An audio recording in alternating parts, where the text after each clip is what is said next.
కరీంనగర్ జిల్లా హుజూరాబాద్లోని Mahatma Jyotiba Phule Telangana backward boys residential పాఠశాలలోని విద్యార్థులను ఎలుకలు కొరకడంతో 10 మంది విద్యార్థులు గాయాల పాలయ్యారు.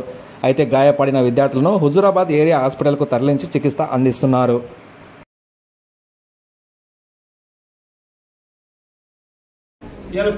వీళ్ళకు అసలు రక్షణ లేకుండా పోయిందనే దాని మీదనే, అంటే ప్రభుత్వం అనేది పట్టించుకుంటలేదు అన్న దాని మీద మీ మీద ఏం లేదు. మాకు మేము ఉద్యోగులు మీరు ఉద్యోగులు కానీ మిమ్మల్ని బయట చేయలేదు, బయట చేసి పిల్లల్ని ఏం చేయలేదు. బిడ్డ లేదా ఏమైనా బిడ్డ చూడండి ఏముందో మీరే చూడండి. చెప్పు